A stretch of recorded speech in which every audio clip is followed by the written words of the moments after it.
Hello, you wonderful people, and welcome to another episode of Not Too Comic Book. This being a show where I talk about TV shows that are adaptations of comic books. For today's episode, I'm going to talk about Resident Alien Season 3, Episode 4. Great episode. A lot of really interesting things went down in this episode, so let's break it down. So Harry's brought both Asta and Darcy into the fold of, yeah, I'm kind of getting evicted from the planet Earth, but kind of need you to stay here because if you don't stay here, Earth is kind of doomed. And so the Avian person from last episode shows up. Her name is Heather, and I love the whole thing of like, oh, Heather, it rhymes with feather. She's like, yeah, I wish I would have known that beforehand. And Darcy kind of just looked like, I can't remember if it was her or also had to look like that should have been obvious to you at the beginning. Whatever the case may be. But yeah, like they're so excited to see her in her alien form because like the portal messed up and she was supposed to like come out in a human form, but she didn't. She came out in her avian form, and it's because someone has thrown fruit into the portal, and that kind of messes things up. And I love that Darcy kind of throws a banana in there, which Harry was pissed about because it's like that was just the right amount of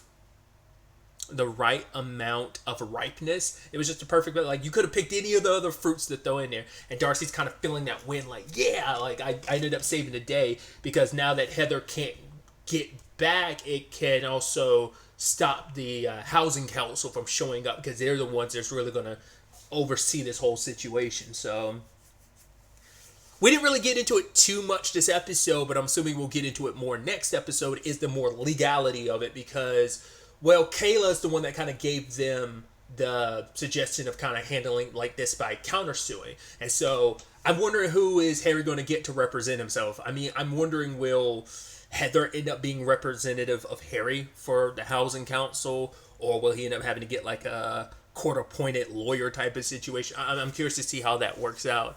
It'd be funny if like Darcy tried to be like his court-appointed lawyer or something like that, considering like she knows nothing about like galactic federational law and stuff like that. But the surprise for me in this episode was finding out that Harry is in love with Heather. I thought that was kind of a nice, I mean, for trajectory, just like, oh man, like you haven't really had that in your life, and now you've got that. It's really interesting. Because I mean, the last time, I think he felt something for Harry's ex-wife, didn't he? It's been a hot minute, so I don't remember as well. But I'm like, I think he felt a little something for Harry's ex-wife. But what's her name? Like Isabel. I think he kind of felt something for her, but not. Yes and no. I think it was just a reminder of his wife. So because it's been a hot minute, but if I remember correctly, his wife is dead, isn't she?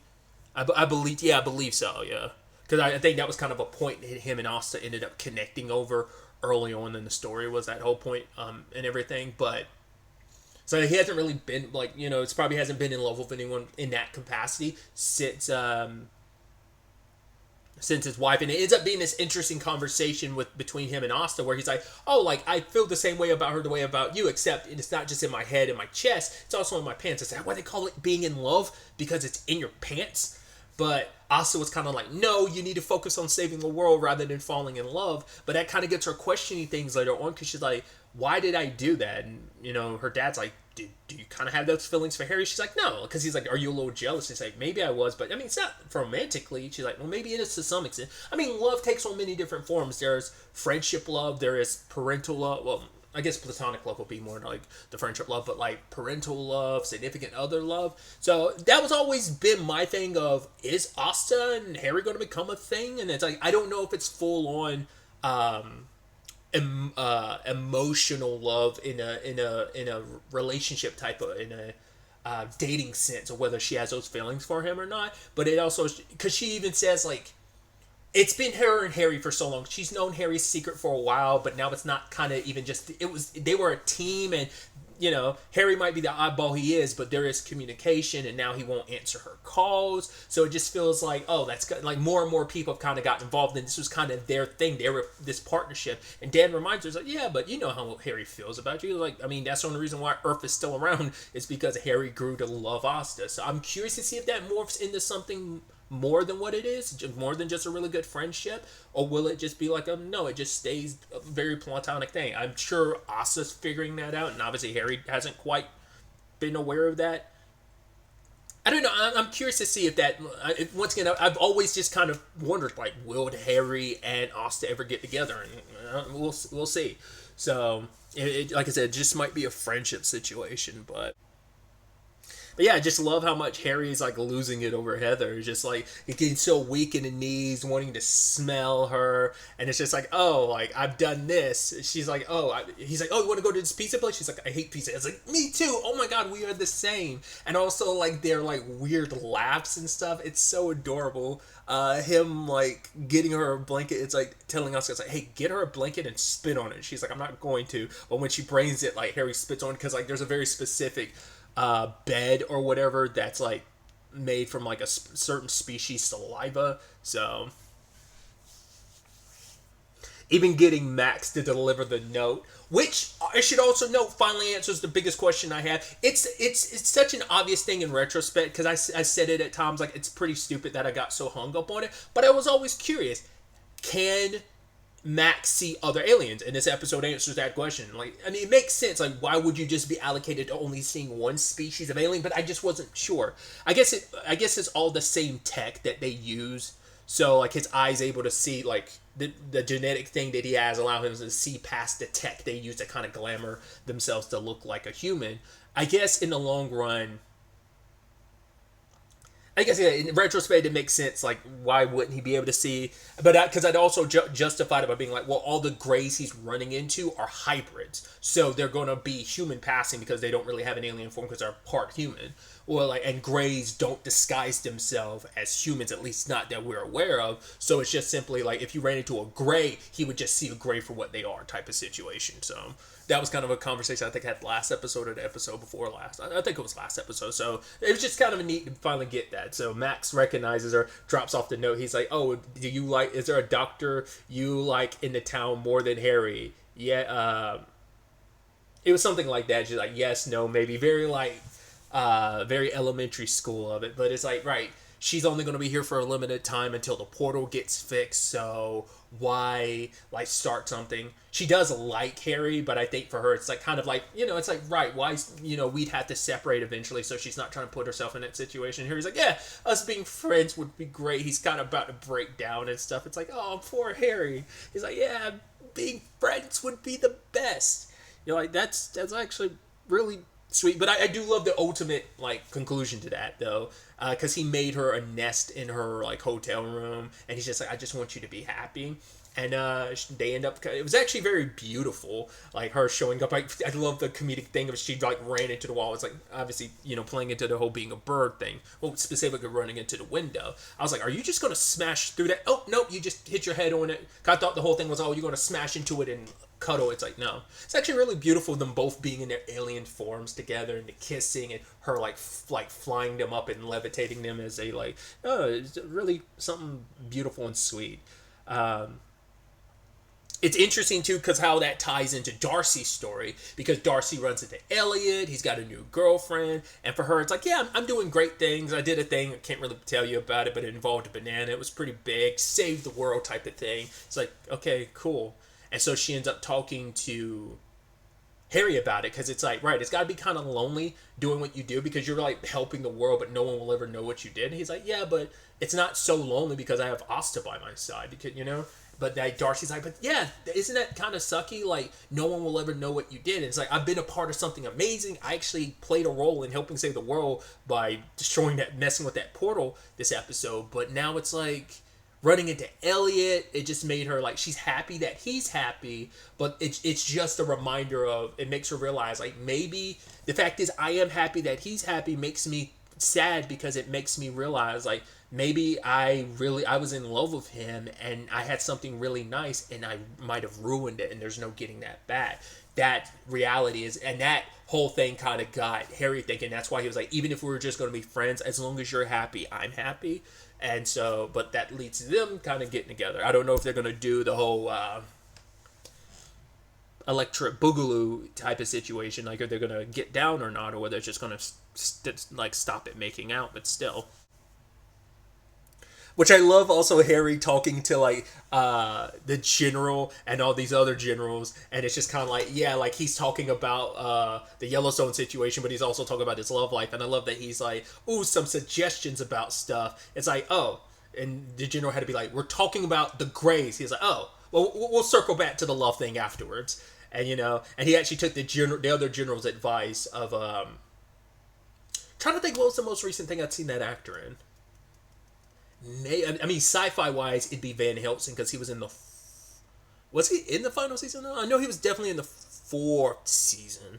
Because spoilers, I know his character died, but like sci-fi wise, I mean science fiction wise, I know he's he's from Battlestar Galactica. I think that's one of the things he's kind of best known for. I've never seen Battlestar Galactica, but I know like him and Candace McClure are from that as well because I know them from like oh my god, what's the show? It's actually no longer on Netflix because they just got rid of licensing for that. Was Hemlock Grove. That was like my first introduction to him, I think. But anyway, I'm going on a whole tangent and stuff like that. But I thought it was a neat reveal where we found out really quickly about what the general's up to. The Darling project that they were working on, she ends up bringing David back into the fold, which he's like, yeah, you retired me. And he's like, I'm not going to go back. Like, you can't. And she's like, okay, we'll see what happens if you don't. Like, it's like, it's so interesting to see, like, how, like, scary Linda Hamilton can be in this role where she kind of smiles. It's kind of like a devious, scary smile of, like, she can do some horrendous shit. But it turns out the project is basically they're going to be creating like a armored suit, a battle suit of armor, a high tech one, and they're going to put Peter in it because they've been keeping him alive. And it turns out David worked on a project about trying to keep like soldiers that were kind of in, I think, a certain state, almost in that state between life and death, kind of keeping them going. And she wants to get Peter back in the fold. So he's not, I think, fully dead. He kind of is, but I think he's on that. He's been teetering on that line. He's probably been in a coma the entire time. So why not get someone who can see aliens? Get someone who can see aliens and have them on the front lines of the fight. So that's what she's got going on. And they made a whole point of not letting Harry know because it's like, right, he'll know when we want him to know. But maybe they also figured that. I mean, a big part of the reason why Harry joined forces with the general and stuff is like Peter's death and stuff. But I think maybe there's also a part of, yeah, like Harry might sign off. He might not be so copacetic about us doing this. He might feel a certain way about it. So maybe that's also why they don't want him to know. We'll see where that ends up going. I thought that was kind of an interesting reveal. Another angle to this episode involves Ben and Kate, which I thought was so interesting, where Ben is talking to Kate about, and she wants to find an artistic outlet for her stress and all her worrying, and so she wants to make a kid's book. And ultimately, Ben takes a sneak peek at it. Was not expecting that. My thought was, okay, so she's going to use stuff from their personal life in the book, and it's going to make Ben look a certain way. I thought that's what it was going to be. No, it's vicious owls ripping things apart and eating her intestines and stuff like that. It's pretty visceral. And he's calling her out for it, like, oh, this is kind of messed up. Is this really a child's book? And she's like, no, there's nothing scary in it. Max opens it, screams, and runs away. And they're at the dinner table, and it's like, all right, let's talk about this. Why don't you start first, Max? And Max is like, why do I have to start first? And so, Ben kind of points out, like, hey, if you saw a kid drawing this type of stuff, wouldn't you kind of be concerned? And finally, Kate's kind of recognizing, like, what's wrong with me? And Max says, hey, because of a movie I've seen, it's kind of, I've saw that if you're seeing owls and stuff, it means that you've been abducted by aliens, which I'm like, oh, interesting. I don't think I've ever heard that. I wonder, is that something this show made up, or is that something that's actually legitimately like documented on people seeing owls being like, oh, like it has some correlation to people being abducted. I wonder, is there something there? I think it's actually really, really interesting if that ends up being the case. But I thought it was so fascinating how she looks it up later on, and she's kind of, because it's actually starting to get to her, which is going to be interesting. Because, like, not everyone knows about Liv and the whole, like, her seeing an alien thing, but that might be connective tissue there where Kate starts feeling what she's feeling and decides to talk to Liv about it. So maybe there might be some connective tissue in those storylines colliding in that capacity. So it's going to be interesting. I'm also curious to see what Max does, because Max is like, oh, that's what I think. But his dad's like, oh, aliens aren't real, but he knows they are. So is he going to tell? Well, Harry already knows about. He doesn't know about Kate. He knows about Ben, but he's also like so wrapped up in dealing with the Grays. He's like, they're whatever they're going through. I don't know, and I don't care. Once again, he knows about Ben. I don't know if he necessarily knows about Kate being kidnapped too, abducted too. So, but like they're kind of like an irrelevant point for him because he's got to focus on this, you know. So it's gonna be interesting because that's bringing up Liv. Her and Mike they end up tracking down the scientist. Her name is Wendy. Her husband and her were he was working on a project 5 years ago, and whatever it was ended up not only with him. He didn't die from like in a lab explosion or anything like that. Something grabbed him and took him. I'm assuming maybe the Greys. But she's basically been living off the grid ever since, and because everyone thinks she's crazy, so Mike and Liv track him down, and I'm like, yeah, I'm wondering about Joseph. He was my best deputy, and Liv's like, best deputy? It's like, how was that? We're going to circle back to that conversation, but it's like, yeah, he wasn't here nearly as long as me, and it's like, did he actually do anything in the time frame he was here? As from what we know, not really. So even she pointed out, it's kind of weird that he just up and disappeared. Like he just happens to take this job out of nowhere, you know. Which even Mike was like, yeah, but, you know, I've always, you know, got my jobs because, they didn't exist until I decided I wanted it. It's like, yeah, because there were no sheriffs before you, Mike. And he's like, I mean, yeah, sure. But he's like, I got it in my head that I wanted to be a sheriff, and then the previous sheriff died. He's like, now, does that mean I killed him? Maybe. But we can't be, you know, arrested for our thoughts yet. You know, he's like, I'm working on it. I'm working on that, you know, arresting people for their thoughts thing. But yeah. Wendy, there was a little bit of a kindred spirit between Wendy and Liv, because Liv did get close to Peter, and they are kindred spirits. And the fact is, like, Liv believes more in the alien stuff than anyone else, so she was willing to listen to Wendy, but Wendy kind of shut it down because it's like, what's the point? How do I know? Like, if I tell you, you're eventually going to be made to look crazy, and there's no point. There's a key, but Peter didn't trust Liv with it. We find out later on he trusted his son with it. And that was in the bag of stuff that Joseph ended up having, which they end up using the magnet later on, which is like, oh, I got it off of Amazon Prime. It's like, oh, Optimus Prime?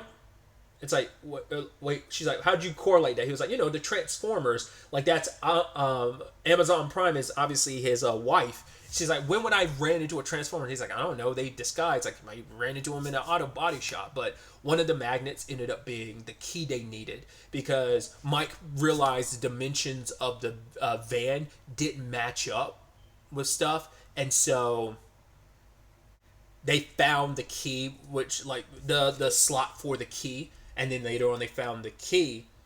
But it's like, how did we get this magnet in the first place? And they found out about Joseph, and they realized, like, hey, this was like a day. Well, I have to specify. Liv figured out that it was like, right, this is a day before Peter's son's therapist died. So it's like, yeah, Joseph was following us. So they end up, like, realizing, like, oh, he might have followed us to Wendy. So, like, he was keeping an eye on us. And then go, and sadly, Wendy's already dead. So whatever she knew most likely died with her. So, but there's, who knows if she knew enough to really tell Joseph anything. Who knows? But when it's all said and done, they do go back to the van and they find the journal. Now, we don't fully know what's in it yet, what was discussed, what was disclosed, so it's going to be interesting to find out. Especially if we bring, like, you know, Peter back, how Harry's going to feel about it, how Liv is going to feel about it. It's definitely going to be interesting if those storylines cross paths, which I'd assume they would.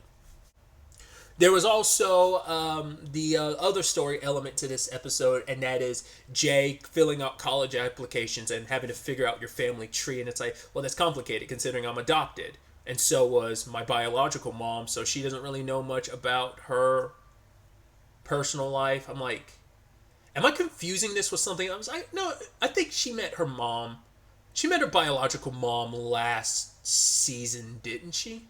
I believe she did, yeah. I'm almost wondering, like, am I confusing that with a different show? I was like, no, she met her biological mom last season, so. But, it's like for Jay, she kind of feels like, right, I don't really have a family lineage to go back through. But Dan's like, no, you are part of a family. So they go to Drew's birthday party, and it's like, yeah, here's your cousin, here's your second cousin, and this is the family. It's like, right, you wanted a whole family tree, you got a whole family forest. So it was actually really beautiful. And there was like this conversation between Kayla and Asta, which I thought was so beautiful, where Asta's like, man, if I knew what I know now as like six, if I knew at 16 what I know now about what Jay would have been missing out on, I would have like stuck it out. But Kayla reminded her, it's like, with everything you were going through at the time, like, it wouldn't have been a good situation, because at the end of the day, you did what you thought was best for your child. And it's like, yeah, like, it's sad things played out this way, but it all worked out in the end, because Jay's back in your life, and she gets to be here with her family. So that's beautiful. We don't know what it was, but she did say like her and her mom kind of had a bit of a falling out, and so she's going to be staying with Asta for a bit, which is like, oh, Asta gets to have more excuses of like, yeah, it's like we get to have almost like that version of that family life, which is going to be complicated, because it's like, right, you've only really interacted with Jay in like smaller doses. It's like you've never kind of done the home life of like, oh, we're living together, occupying the same space for a larger amount of time. You know, it isn't to say they haven't hung out around each other for large amounts of time, but it's still going to be different living together type of situation. I mean, it's like any relationship. It's not till you're occupying the same space for an extended period. You're like, oh, this is, you know, that's where you kind of get to those complications. I'm curious, too, to see if that's going to, like, complicate things between Jay and her adopted mom. Like, you know, because that was kind of a conversation that had come up previously for Asta and Jay's adopted mom, of just kind of like her being, Asta being in Jay's life. That was a whole thing in itself. So that could kind of rear up more. And maybe that's also why maybe Jay's pulling away from her mom. It's just because she's gotten closer and closer to Asta, and that's kind of put a wrench in her and her adopted mom's relationship, you know. So I could just say mom's her relationship with her mom. So I could see that kind of rearing its ugly head type of, it could turn into something complicated. So it's definitely going to be interesting to see where all of this ends up taking us going forward into the next episode. We are hitting that halfway point of the season, so really curious to see how this all plays out going forward. But really, that's all I wanted to talk about. Until the next time we meet, be happy, be safe, live life to the fullest, and enjoy it. Good day, and goodbye.